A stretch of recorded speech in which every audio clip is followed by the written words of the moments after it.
The history of Ghana in 10 minutes. Welcome to the Explore and thanks for watching. As you all know, it is always a pleasure presenting to you the beautiful countries of Africa. In today's video, we are looking at the history of Ghana in 10 minutes. The Republic of Ghana is named after the medieval West African Ghana Empire. The empire became known in Europe and Arabia as the Ghana Empire after the title of its emperor, the Ghana.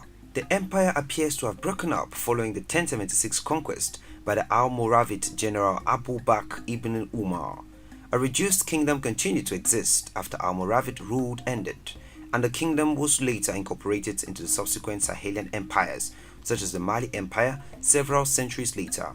Geographically, the ancient Ghana Empire was approximately 800 kilometers north and west of the modern state of Ghana, and controlled territories in the area of the Senegal River and east towards the Niger rivers in modern Senegal, Mauritania, and Mali. Ghana is today known as the Gold Coast of Africa, and the history of this great African nation is an important part of its present and future. Hence, without much ado, here is the history of Ghana in 10 minutes. If you're new here, be sure to subscribe and turn on notifications so you don't miss any of our uploads. Little is known of the small African kingdoms in the region between the Tano and Volta rivers until the arrival of Europeans in the 15th century. Portuguese navigators walking their way down the West African coast reached this area in 1471 and built a fortress at Elmina in 1482. But others follow fast. As early as 1492, a French buccaneer marauding off the coast deprives a Portuguese ship of its precious cargo. That cargo was gold, and the Gold Coast becomes the European name for this part of Africa. The trade in gold with the Europeans makes possible the development in the early 17th century of Akwamo, the first African state to control an extensive part of the coast. During the 18th century, the dominance of Akwamo is replaced by that of a much powerful group, the Ashanti, with their capital inland at Kumasi. By this time, the British, Dutch, and Danes are the main European traders of this part of the coast, and the most valuable commodity for export was not gold but slaves. Trading slaves for muskets, among other Western commodities, the Ashanti acquired great local power. Their king, the Asantehene, enthroned on a traditional golden stool, holds sway over the entire central region of modern Ghana. But the Ashanti suffered a series of major blows between 1804 and 1814, when the Danes, British, and Dutch each in turn outlawed the slave trade. The resulting tension leads to warfare in the 1820s with the defeat of a British force in 1824 and again in the 1870s. In 1874, a British army briefly occupies Kumasi. Meanwhile, in the coastal regions, the British are gradually emerging as the main European power. The Danish fortresses, including the impressive Christiansborg Castle in Accra, are bought by the British government in 1850. The last Dutch merchants abandoned the coast in 1870. And in 1874, the southern regions are formally proclaimed a British colony under the name Gold Coast. But it takes another 3 decades before the Ashanti Kingdom and its dependencies in the north are finally brought under British control. In 1901, taking effect from the 1st of January 1902, Ashanti is declared a British Crown colony. The regions further north become at the same time the protectorate of the Northern Territories of the Gold Coast. The colonial years are relatively prosperous and untroubled. At first, little is done to involve the African population in the political processes of the colony. But in the years immediately after World War II, events move so fast that the Gold Coast becomes the first colony in sub-Saharan Africa to win its independence. The turning point is the return home in 1947 of Kwame Nkrumah after 12 years of study and radical politics in the USA and Britain. Nkrumah is invited back to the Gold Coast to become General Secretary of the United Gold Coast Convention, an organization campaigning for self-government. The UGCC has won the right in 1946 for an African majority in the colony's legislative assembly, but the fight is now on for a share in executive power. Nkrumah rapidly extends the movement's popular base, with the result that there are widespread riots in February 1948. The older UGCC leaders are alarmed by this and by their brief arrest with Nkrumah. A split within the movement leads to Nkrumah founding in June 1949 the Convention People's Party, committed to immediate self-government. From January 1950, Nkrumah organizes a campaign of non-violent protests and strikes, which lands him back in jail.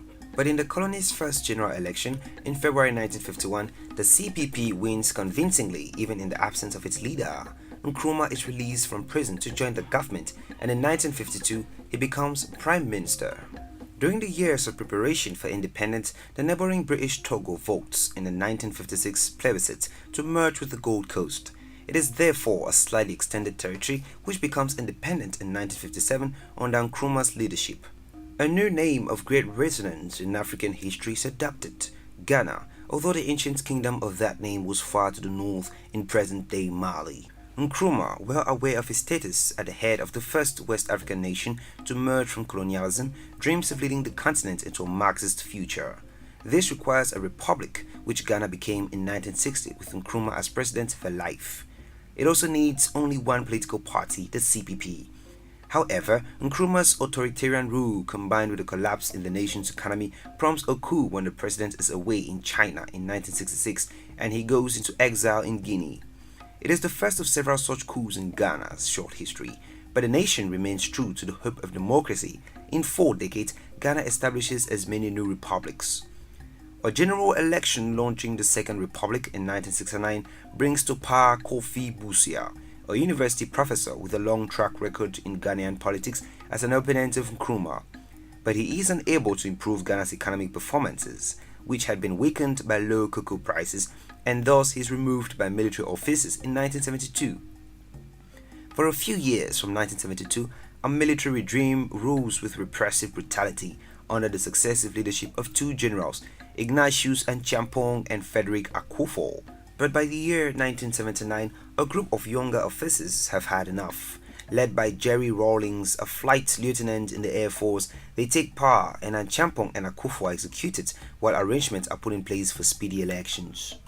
Under international and domestic pressure for a return to democracy, the PNDC allowed the establishment of a 258-member consultative assembly made up of members representing geographic districts as well as established civic or business organizations. The assembly was charged to draw up a draft constitution to establish a 4th republic using PNDC proposals. The PNDC accepted the final product without revision and it was put to a national referendum on 28 April 1992. In which it received 92% approval. On the 18th of May 1992, the ban on party politics was lifted in preparation for multi-party elections. The PNDC and its supporters formed a new party, the National Democratic Congress, NDC, to contest the elections. Presidential elections were held on 3rd November and parliamentary elections on 29th December that year. Members of the opposition boycotted the parliamentary elections, however, which resulted in a 200-seat parliament with only 17 opposition party members and 2 independents. The constitution entered into force on 7 January 1993 to found the 4th Republic. On that day, Rawlings was inaugurated as president and members of the parliament swore their oaths of office. In 1996, the opposition fully contested the presidential and parliamentary elections, which were described as peaceful, free, and transparent by domestic and international observers. Rawlings was re-elected with 57% of the popular vote. In addition, Rawlings' NDC party won 133 of the parliament's 200 seats, just 1 seat short of the 2/3 majority needed to amend the constitution, although the election returns of 2 parliamentary seats faced legal challenges. The Third Republic in 1979 lasts only 2 years before Rawlings and his fellow officers intervene again. After his second coup, Rawlings takes personal power, ruling through a provisional National Defense Council, which has a specific brief to organize a renewal of the nation's political and economic life down to village level.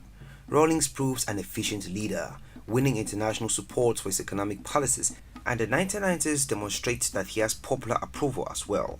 In the prevailing fashion for multi-party democracy, Ghana holds elections in 1992 in preparation for its 4th Republic. Rawlings transforms his ruling council into a political party, the National Democratic Congress (NDC).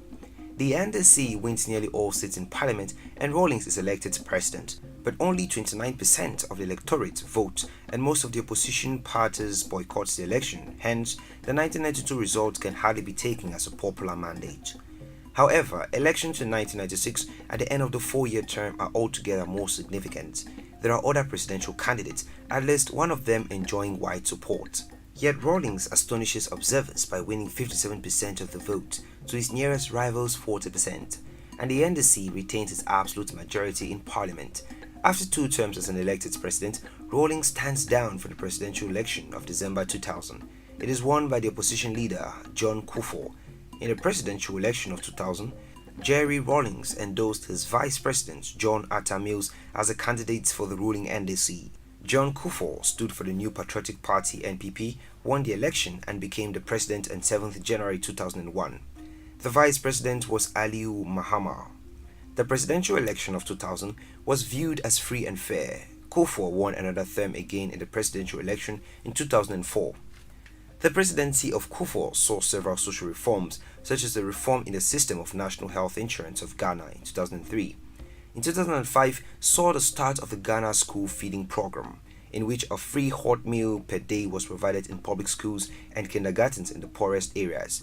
Although some projects were criticized as unfinished or unfunded, the progress of Ghana was noted internationally. President Kufuor soon gave up power in 2008.